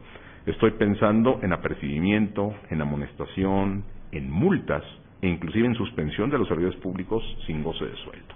Pero bueno, eso tendrán que revisarlo los señores legisladores. El último punto, que es un punto más que tiene que ver con la homogeneización de esto que ya existe, el acceso a información confidencial con valor histórico. Considerando que únicamente está previsto el procedimiento para acceder a este tipo de documentos en la Ley Federal de Archivos, resultaría conveniente para el acceso a la información el establecimiento de un procedimiento que uniforme de manera nacional el acceso a estos documentos con valor histórico. La última reflexión, a la que también aludía Miguel Carbonell. Yo sí creo que el tema de protección de datos debe quedarse en el IFAI. Cuando yo veo los países que tienen un instituto que protege el acceso a la información y otros los datos, y he platicado con los comisionados de unos y de otros, invariablemente el asunto acaba en los tribunales, porque el mismo asunto se lleva, a ese dice que se revele todo, se lleva al otro que no se revele nada. ¿Qué se hace? Vamos a llevarlo al tribunal. Y finalmente estamos sobrecargando a los tribunales, cuando yo creo que el propio instituto, el IFAI, podría llevar perfectamente los dos derechos. Y eso también tendría que considerarse en la ley. Señores, no los abrumo, y si tienen alguna pregunta, estoy en la mejor disposición de contestar. Gracias.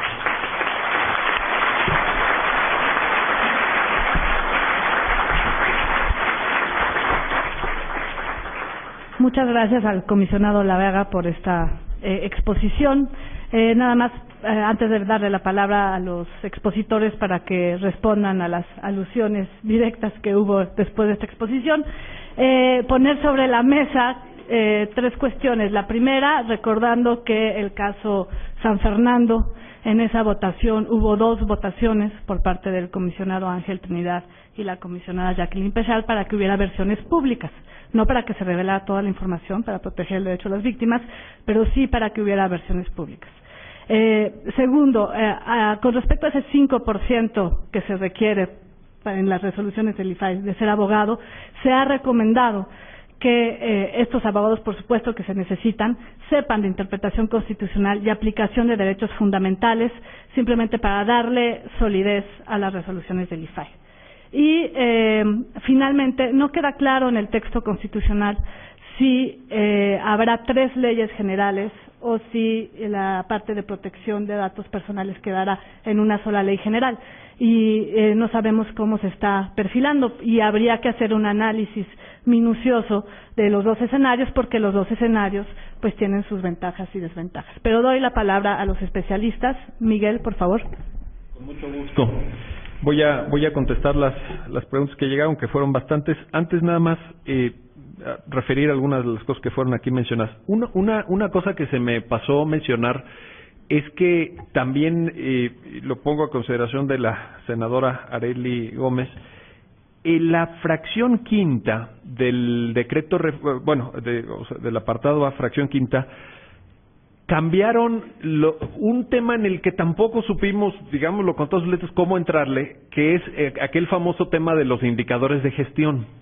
Y yo llamaría la atención de la importancia que esto tiene, porque realmente si queremos contestar a la pregunta ¿transparencia para qué?, me parece que estos indicadores hacen mucho sentido. Ya no, como tal, ya no existen los indicadores de gestión, dice indicadores que permitan rendir cuenta del cumplimiento de sus objetivos, o sea, de los objetivos de los órganos públicos y de los resultados obtenidos. Bueno, me parece que tiene mucho sentido esta reforma. Me parece que sigue teniendo el Estado mexicano un pendiente ahí. No quería dejar de mencionarlo porque yo espero que eventualmente en la legislación que se emita, pues este punto se atienda. Sé que no es fácil. ¿Por qué no pudimos del 2007 ahorita definir con propiedad, con idoneidad de indicadores de gestión? Pues por lo que tantas veces hemos dicho de que es muy variable lo que hacen los órganos del Estado. No es lo mismo lo que hace el IMSS que lo que hace la PGR, no es lo mismo lo que hace CFE que lo que hace CNDH. Ahí tenemos una dificultad. Pero de lo que no debe caber duda es de que está ordenado en la Constitución. O sea, yo sí creo que a este tema, con todo y su dificultad, hay que entrarle y no quería yo dejar de mencionarlo. 2. Nada más, este es un punto, perdón, de académicos para académicos, pero cada vez que lo escucho no puedo dejar de brincar. Se dice que no hay derechos absolutos, derechos humanos absolutos. Bueno, nada más, perdón por el prurito excesivamente academicista, pero sí hay alguno. Hay algún derecho que sí es absoluto, que no es limitable. Por ejemplo, el derecho a no ser torturado. El derecho a no ser torturado es absoluto, tú no puedes ponderar ese derecho. El derecho a no ser objeto de esclavitud, por ejemplo. Ese derecho es absoluto también. En el momento en que tú te conviertes en esclavo, ya no tienes nada para ponderar. Es un punto académico nomás. Tercer punto. Yo sí creo que tiene que haber una ley general y una ley federal. Y lo digo con fundamento precisamente en el artículo transitorio que citaba el comisionado presidente de la Vega. Porque dice en el transitorio segundo que se tendrá un año para expedir la ley general y para reformar, para hacer las reformas que correspondan a la ley federal. O sea, yo entiendo que el mensaje que está dando el decreto de reforma constitucional es que tiene que existir una cosa que se llama Ley Federal de Transparencia y Acceso a la Información Pública Gubernamental. Tiene que existir. Entonces yo sí creo que ahí tienen que convivir estas dos legislaciones.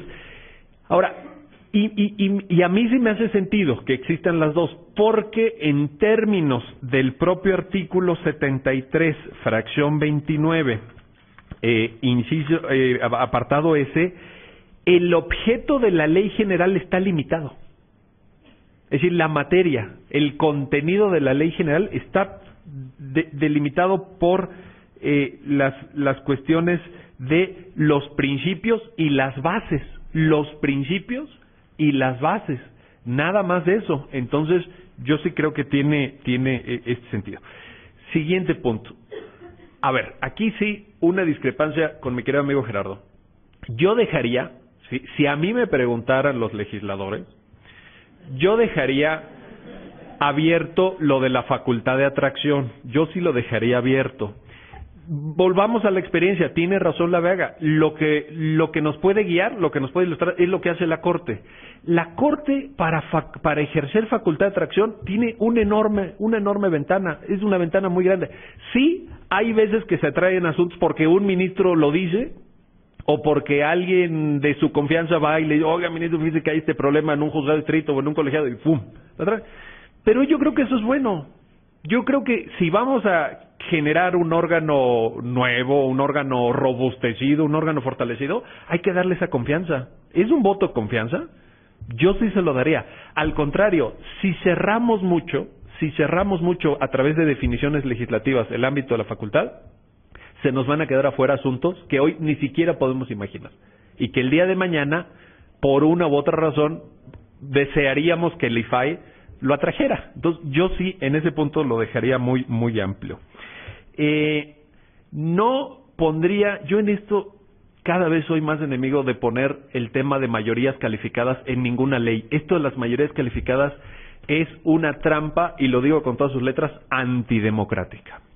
Ya les pasó en el decreto reforma, fíjense, el decreto reforma dice que cuando el presidente objete el nombramiento que pueda hacer el Senado, se deberá hacer un segundo nombramiento por 3/5 partes. 3/5 partes. Bueno, pues en la práctica, ¿qué va a suceder? Que una minoría de senadores les van a imponer el criterio a los demás. Es decir, tiene que ser este. ¿Por qué? Porque si no, no llegas a la hipermayoría. Esto es antidemocrático. El principio de democracia es una cabeza, un voto. Ese es el principio democrático básico. Todos los votos cuentan igual.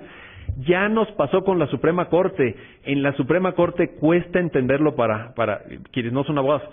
En un asunto de declaración general de inconstitucionalidad puede la votación estar 7-4, 7 decir, es inconstitucional la norma. ¿Quién gana? Hoy, según el 105, los 4 votos. Es decir, 4 pueden más que 7, ¿cómo? Sí, este año tenemos un campeonato mundial de fútbol, ¿cierto o no? Imagínense que le damos la Copa de Campeones a quienes meten 4 goles y quedan en segundo lugar los que meten 7 goles. ¿Les parece justo? ¿Les parece correcto? Mayorías calificadas es una trampa.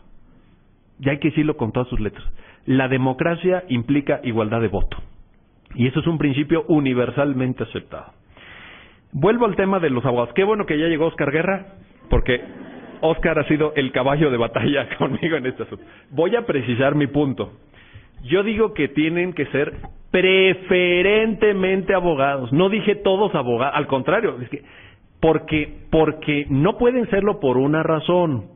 Porque el IFAI tiene la doble naturaleza de organismo que resuelve recursos, que resuelve quejas, etcétera, y de organismo promotor de políticas públicas, difusor de la cultura de la transparencia. O sea, no nada más tienes que estar resolviendo recursos, tienes que estar organizando eventos, tienes que estar organizando plataformas tecnológicas que difundan, tienes que estar organizando herramientas de aplicación práctica de la transparencia. Entonces, ahí los politólogos nos pueden ayudar, ahí los economistas nos pueden ayudar muchísimo. Es decir, hay que generar esta pluralidad, pero ciertamente hay un tema ahí en donde los abogados, creo que en ese 5% pues sí tienen mucho que decir. Y última cosa, para que no se nos pase, senadora, también, la reforma contempla un consejo consultivo. A mí me parece importante, porque cuidado con los nombramientos del IFAI, cuidado con los comisionados, cuidado con no sé qué, sí, y el consejo consultivo. Y es importante porque ya tenemos la experiencia en el Estado mexicano de consejos consultivos que no sirven absolutamente para nada.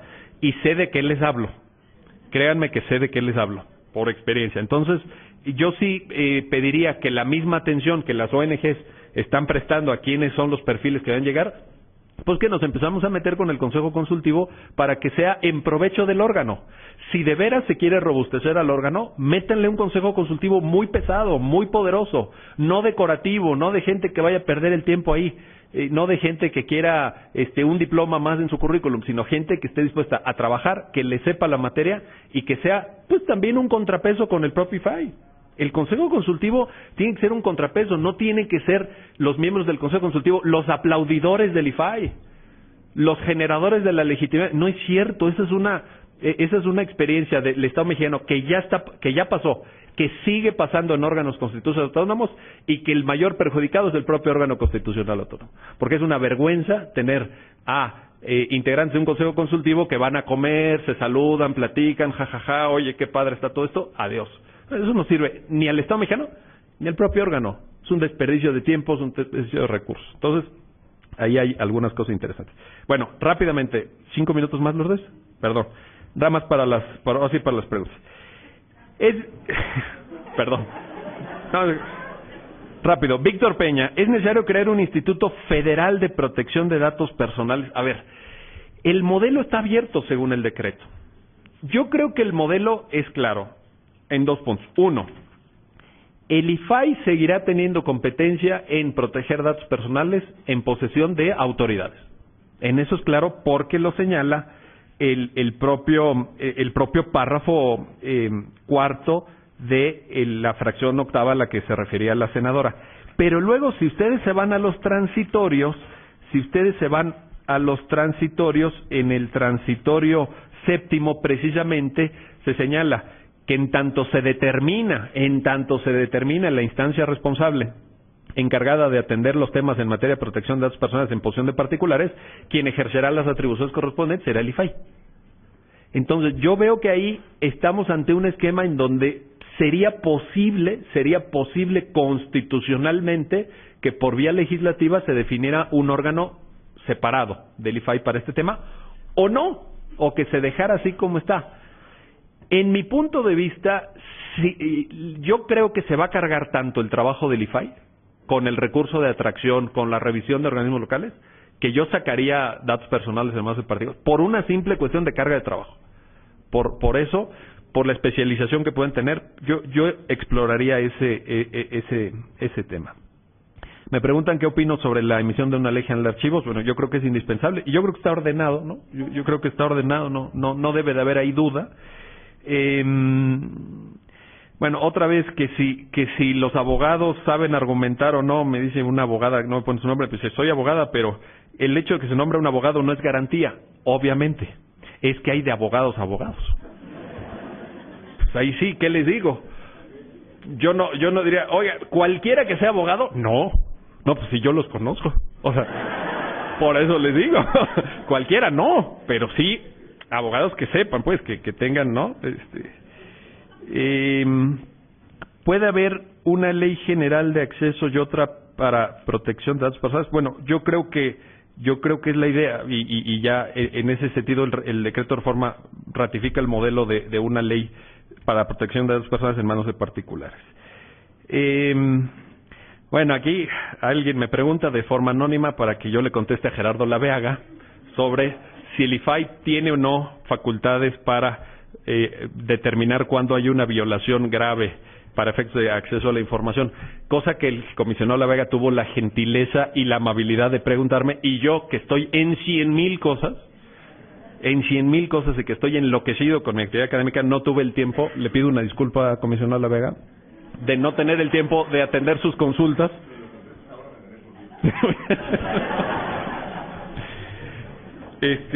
Mi opinión es que sí. Mi opinión es que sí es competente.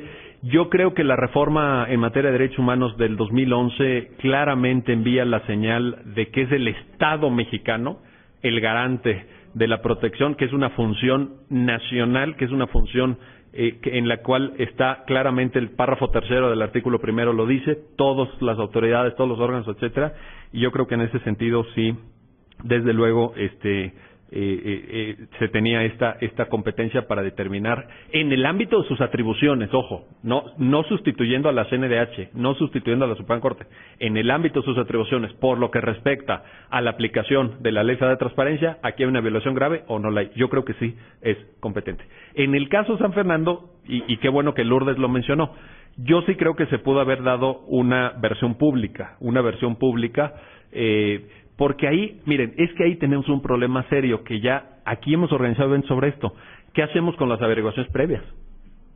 Tiene razón Laveaga, en las averiguaciones previas hay dichos para todos los gustos. Y no quiere decir que una averiguación previa contenga la verdad jurídica. ¿Por qué? Porque tendrá que ser ese objeto de un proceso judicial.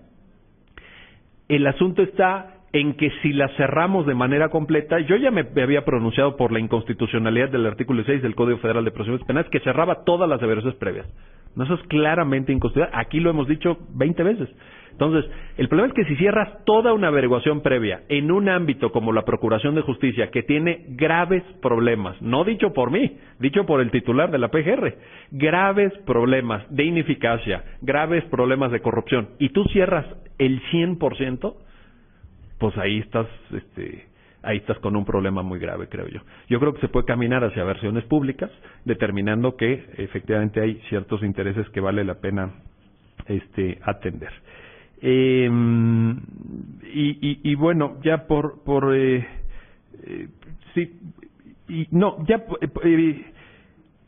bueno, una última, fíjense, para el 5%, comisionado Laveaga, que es el que desde luego cuenta, dice Jorge Ramírez Oropesa, bueno, ¿se debe de privilegiar la transparencia o la protección de datos personales y cuál es el bien que debe tener mayor valía? Fíjense cómo sí hay ahí un problema.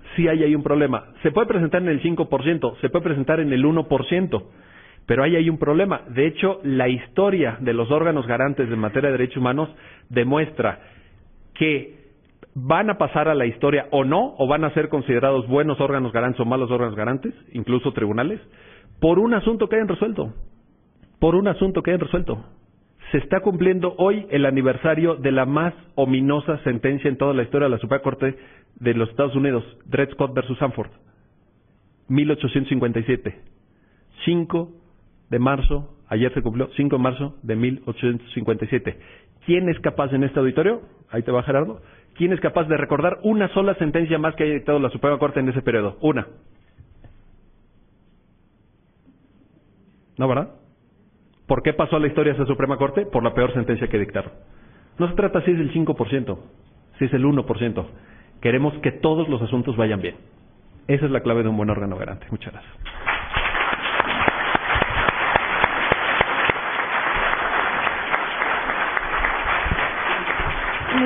Muchas gracias, Miguel, por estas reflexiones. Sin duda tocas un gran tema, que es el Consejo Consultivo. Ahí los órganos garantes de los estados, por ejemplo el de Oaxaca, pueden contar su experiencia con el Consejo Consultivo del Terror, o podemos ver el Consejo Consultivo, sí les ha ido fatal a los pobres, o podemos ver el Consejo Consultivo de la Comisión de Derechos Humanos del Distrito Federal, que es un buen modelo.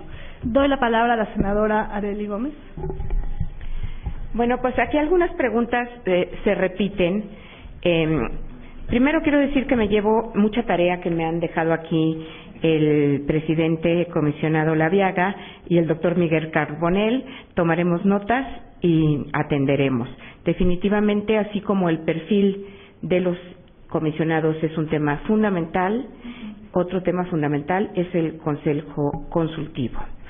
Ahora, en relación a si debe de existir ley general y ley federal y leyes locales, para mí tiene que haber una ley general que, como lo señala la propia Constitución, va a ser quien va a poner los mínimos para homogeneizar todos los órganos garantes en todos los estados de la República, y la ley federal, que será la que le tocará reglamentar los temas federales y las leyes locales en su propio ámbito de competencia. Entonces, este sería una primera aseveración. Ahora, aquí se me pregunta un tema que también ya fue respuesto, si aquí dice: ¿están dispuestos los legisladores federales, tanto diputados y senadores, a transparentar el ejercicio o manejo de recursos públicos con el principio de máxima publicidad? ¿En serio? Me pregunta Víctor Peña. Víctor, pues en serio estamos. Y tan estamos que hace alrededor de 3 semanas en el Senado de la República se aprobó el reglamento de transparencia, en un instrumento jurídico que no existía, reglamento de transparencia que fue aprobado, fue firmado, porque se presentó la iniciativa, pasó a Comisión de Reglamentos, pero se sumaron los 125 senadores que en ese momento estaban presentes para adelante. Entonces, aquí en este reglamento, pueden entrar a Internet y buscarlo, estamos comprometidos con la transparencia. Y por otro lado, quisiera ser clara que no toda la transparencia es relacionada con recursos públicos. Es importante que a todos les importen los recursos públicos. De eso ya había tomado el Senado de la República el año pasado un acuerdo emitido por el presidente Ernesto Cordero y firmado por todos los integrantes de la Junta de Coordinación Política para transparentar los recursos y qué se pudiera hacer trimestralmente. Desafortunadamente, las cargas de trabajo a las que estuvimos sometidos el año pasado fue un poco difícil, y de hecho consideramos que cada 3 meses era demasiado. Entonces va a ser cada 6 meses y estamos próximos a sacar este tema. Pero creo que es más importante que los recursos es saber qué está haciendo cada legislador. Ustedes nos dieron su confianza, su voto, y tienen que saber en el próximo periodo legislativo por quiénes van a votar. Entonces creo que es importante que sepan qué están haciendo, qué temas han trabajado, si han cumplido con sus compromisos de campaña, si están cerca de la ciudadanía. Entonces nunca olviden este tema, no solo se vayan por los recursos públicos. Este es un tema muy atractivo para mediáticamente, en fin, pero lo importante también es la labor legislativa. Y también en ocasiones una iniciativa como pudo haber sido el Código Nacional de Procedimientos Penales lleva un trabajo de 1 año y eso tiene es un impacto a la sociedad. Entonces, ustedes vayan siguiendo a sus legisladores y vayan viendo qué camino llevan. Ahora, en este Senado de la República ha habido un gran consenso. Yo les puedo decir que todas las iniciativas que he presentado, las he presentado con el apoyo de todos los grupos parlamentarios. Entonces, ha sido un Senado de consensos. Ahora, el otro tema es, se han dado comentarios en el sentido de que los órganos de los estados pasarían a ser todos órganos autónomos. Efectivamente, todos pasarán a ser órganos autónomos, está en la ley. Y aquí la siguiente pregunta, ¿todos seguirán en sus estados la ley, modelo general o lo federal? No, ustedes en sus estados seguirán para los mínimos, las bases, la ley general y ya cada uno en lo particular su propia legislatura local. ¿Ok? Ahora dice, los actuales consejeros se designarían, que si en los estados serían revocados los actuales consejeros y se designarían nuevos en 1 año. Bueno, eso va a depender de cuando ya tengamos la legislación secundaria en la cual estamos trabajando, porque tenemos el plazo de 1 año para tener ya todo esto terminado. Y cómo se regulará el tema del derecho a la protección de datos personales en protección de entes públicos a través de una ley general o de una ley especial general. Eso ya quedó aquí contestado por el doctor Carbonell. Estas son las preguntas que a mí me hicieron y pues me llevo mis encargos.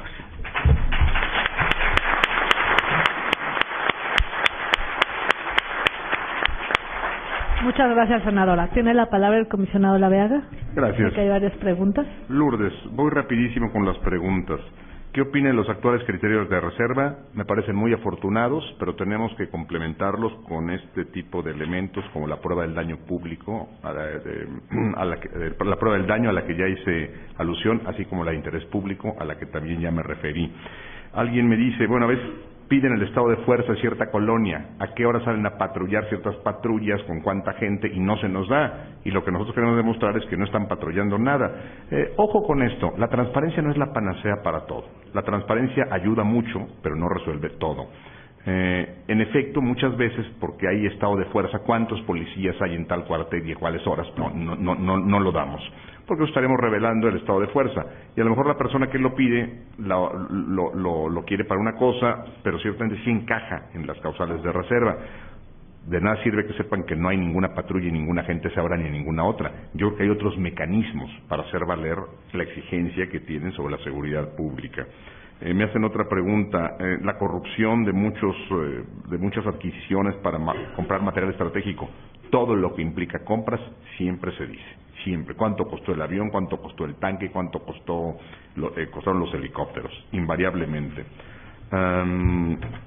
Los comisionados del IFAI dicen, ¿qué tanto pesan los antecedentes? Bueno, son una orientación los antecedentes, pero no nos obligan.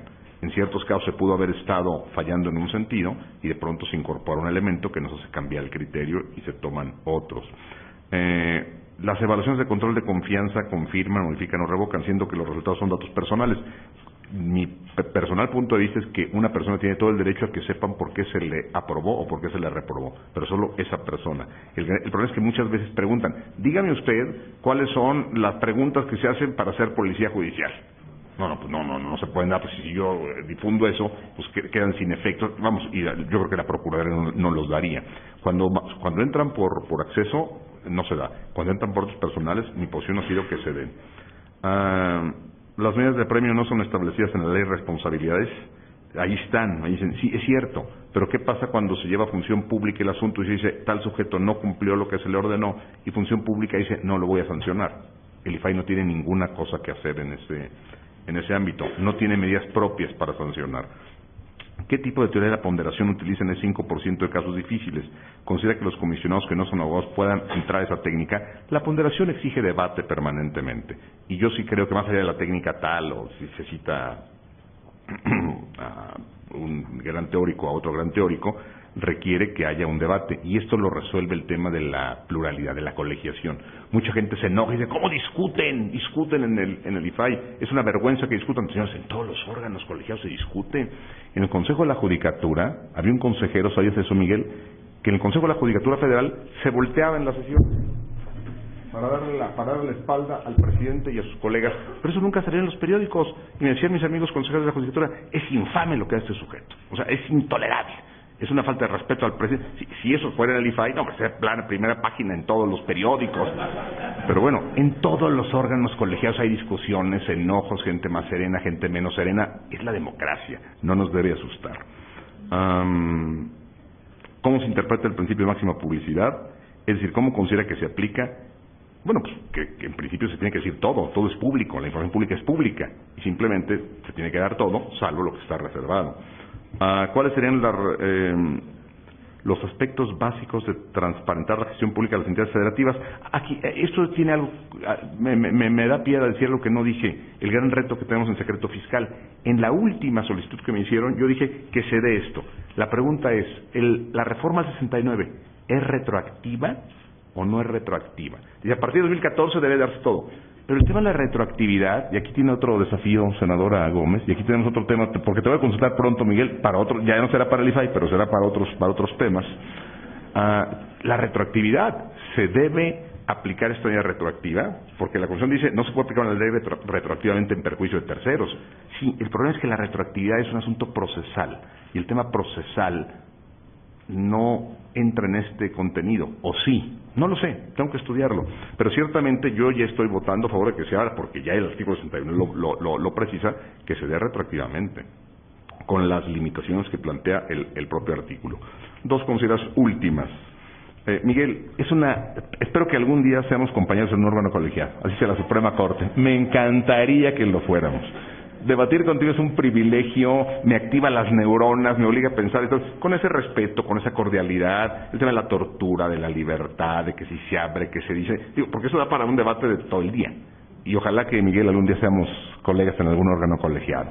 Y la última pregunta, me dicen, de manera muy personal, ¿qué opinión le merece el hecho de que no se haya ratificado a ninguno de los actuales comisionados del IFAI? Pues yo no puedo opinar. Eso creo que la pregunta es para la senadora Arely Gómez. Gracias.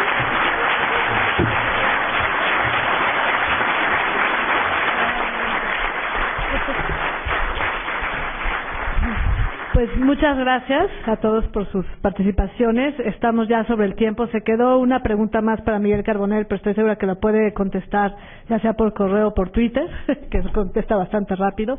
Y pues muchas gracias a todos. Vamos a la siguiente participación.